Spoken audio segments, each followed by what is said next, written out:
caméra, bébé. Salut, bienvenue sur la chaîne YouTube Petit Copeau pour cette série du chantier de l'extrême. Une vidéo tous les 15 jours sur YouTube et tu le sais. Merci de nous suivre aussi nombreux. C'est reparti pour une nouvelle semaine où on va attaquer la face, on va dire, nord de la toiture. Donc dans les objectifs de la semaine, ils sont assez chargés parce qu'on n'a que 4 jours de travail et ce serait de mettre cette partie du toit hors d'eau. Donc je pense qu'aujourd'hui on va tout désosser, enlever les tuiles, enlever les lithos, enlever les chevrons, enlever les pannes. Et puis ensuite, une fois qu'on en sera là, on va utiliser notre fêtage qui est déjà d'aplomb et on va créer une nouvelle sablière en bas sur le mur qu'on avait renforcé, je ne sais pas si tu te souviens, ça doit être dans la première ou la deuxième vidéo. Ensuite, on va faire 2 petites fermes, on va continuer cette sablière en bas et puis on va tirer droit notre charpente sur cette partie-là et venir caler nos pannes au milieu. Tu vas voir, ça va être épique. Humeur du jour, ça va très bien. Je suis assez motivé pour attaquer. On a quitté les vilaines chaleurs. On devrait être mieux pour travailler. Ils annoncent la pluie jeudi, peut-être après-midi. Donc, j'espère que ça va aller niveau timing. C'est un timing assez serré, mais ce serait important de laisser le chantier au moins avec le pare-pluie, l'écran sous toiture, comme on dit, pour pouvoir laisser le chantier une semaine et revenir après. On suit tout ça ensemble. Thomas nous rejoint sur le chantier. C'est parti, go!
Salut les amis, on est mardi matin, deuxième jour de travail. Ce qui a été abattu hier est assez impressionnant.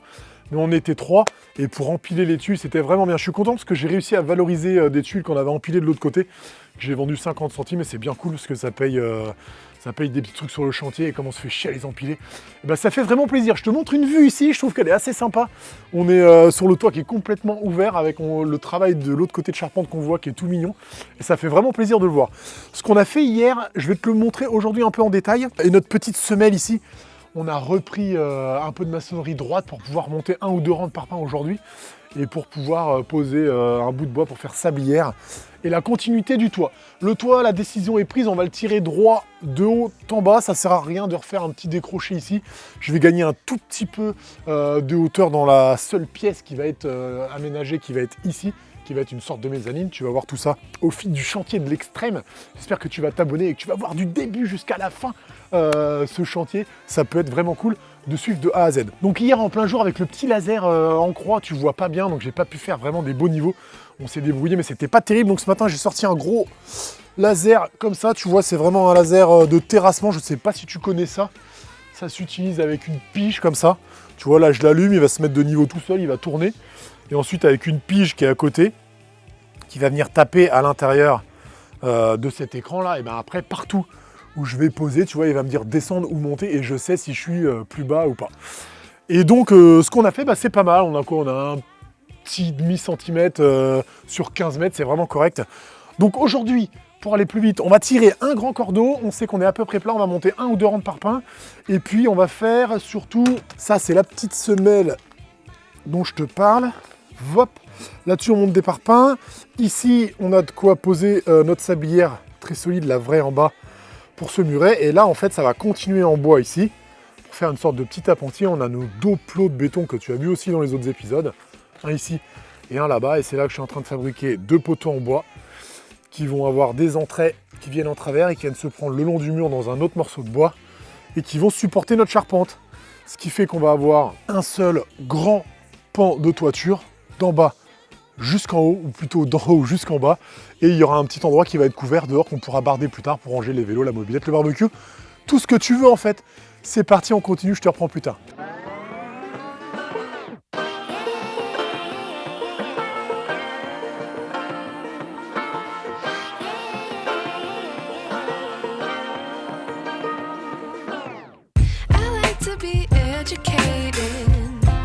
But I'm so frustrated. Hello to my loneliness. I guess that ignorance is bliss. Take me back to before I knew. Rewind, take it out of cue. Innocence can be a young man's game. Signed up for the hall of shame. I wish I knew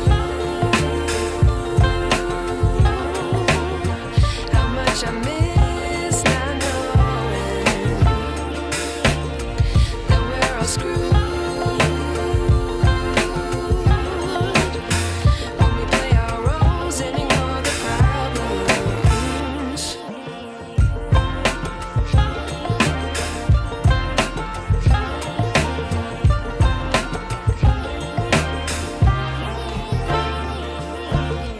I like to be away in my patience. Stay up, I feel so outdated. How can we look the other way? Sun is out, but the sky is gray.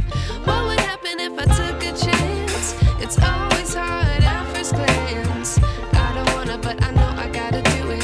The truth is hard to swallow, I think I'll chew it. Salut les petits bouts, bienvenue dans l'avant-dernier jour. Troisième jour, mais avant-dernier. Demain, on n'a qu'une demi-journée. Je suis très chaud aujourd'hui. J'ai retrouvé chez moi une panne de 5 mètres et c'est ce qui nous manquait. Hier, on avait des problèmes, on avait une panne qui était trop courte. Oula, ça le fait bugger l'appareil photo.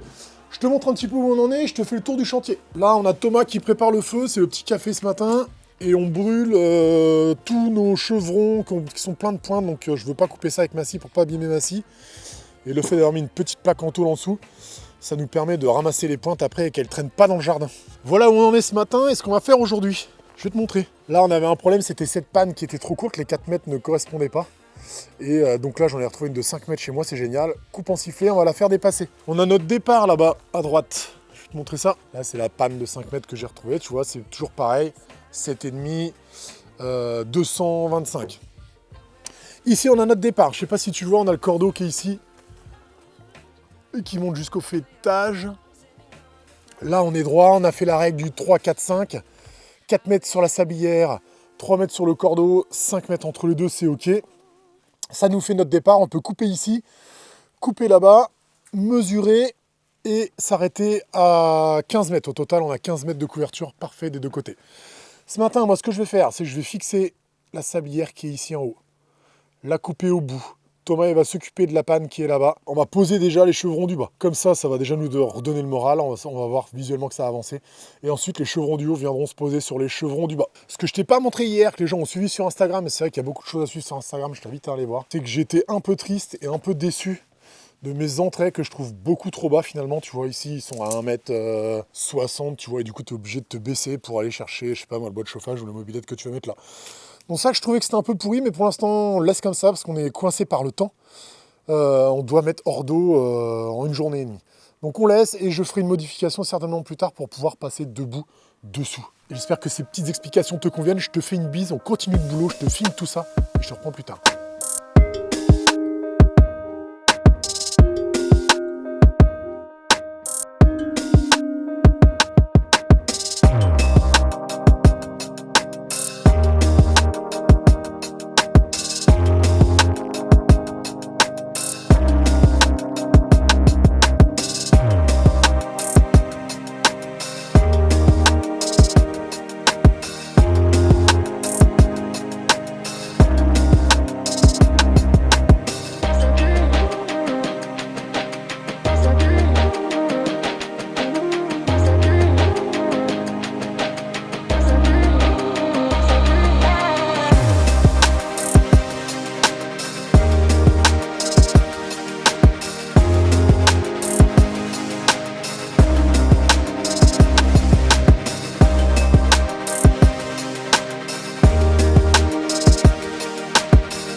Ok, tu vois, une fois qu'on a mis nos 2 chevrons de rive qui sont bien réglés et que les niveaux sont faits, ensuite pour tous les chevrons qui sont au milieu, bah, c'est simple, tu tires un cordeau et tu viens, je dis sucer le cordeau parce qu'on ne le touche jamais pour pas le dévier, on préfère se mettre à 2 mm, même 5, et être sûr qu'on ne le dévie jamais, et on pose tous nos chevrons comme ça. Une fois que ça c'est fait, tu vois, on en a fait tout le bas, très important, retour à la maçonnerie, mais il faut le faire absolument. Il faut boucher tous les trous qu'il y a entre tes 2 chevrons de rive, justement, ça on va le boucher, tu fais un ciment léger, hein, tu n'es pas obligé de mettre un masse, tu fais une colle légère, je veux dire un mortier, pas besoin de beaucoup de ciment. Et entre chaque sablière aussi, tu bouges pour éviter tous les nuisibles, les nids d'oiseaux, et tout ça tu pourras pas le faire après, une fois qu'il y a le pare-vapeur, c'est impossible. Le mieux c'est de le faire maintenant, on va le faire tout de suite avec Pachou. Je te montre que je me suis fabriqué une petite taloche pour faire la série, vu qu'on a 50 entre nos chevrons, et ben je vais venir positionner ça entre ici, on met de la colle, on bourre tout simplement, et puis voilà, c'est chiant mais il faut le faire. Et il y a la sablière du haut aussi, tout ce qui est exposé à l'extérieur, je vais le boucher comme ça.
Évidemment, c'était impossible de finir dans les temps, beaucoup trop de travail, semaine très dure.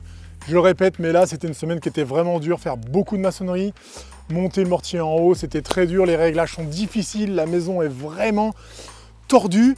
Il pleut maintenant, c'est trop tard, j'ai ramassé tout ce que je pouvais ramasser dehors, la maison va prendre l'eau, j'ai coupé l'électricité, à l'intérieur il n'y a quasiment rien, de toute façon je laisse presque rien pour le vol, donc tout ce qu'il y a dedans ne craint rien, tu as 2 masses, un serre-joint. J'ai 3 sacs de ciment que j'ai bâchés, et la maison va prendre l'eau, et quand je reviendrai, on reprendra pour le pare-pluie, l'écran sous toiture et les litos et la couverture. En attendant, je ne sais pas si tu vois à l'image là, mais j'ai fait la trémie pour mon 2e Velux, et comme les plans de Velux sont vraiment très mal faits je trouve, eh bien ça va faire l'objet d'une vidéo à part, donc abonne-toi si ce n'est pas déjà fait bien sûr. Je vais faire une vidéo tuto mais vraiment absolument complète de A à Z, de la trémie à tout jusqu'à la fin, à la pose, la protection, le kit tuiles, même le volet roulant si tu veux. Je vais faire la totale, mais ce sera une vidéo à part, comme ça ce sera bien détaillé. J'espère que tu as pris un petit peu de plaisir à mater cette vidéo. N'hésite pas à mettre ton petit pouce en l'air, un commentaire. Je réponds personnellement à tous les commentaires, ça fait toujours plaisir pour le créateur. Moi, comme d'habitude, j'ai couru un peu partout pour essayer de vous prendre le plus de prises de vue possible et vous emmener avec moi dans cette aventure qui parfois est belle, parfois est difficile, souvent on rigole bien. Aujourd'hui, c'était plus dur. Rendez-vous dans 15 jours sur YouTube. Gros bisous à vous, gros bisous à Ced. Ciao!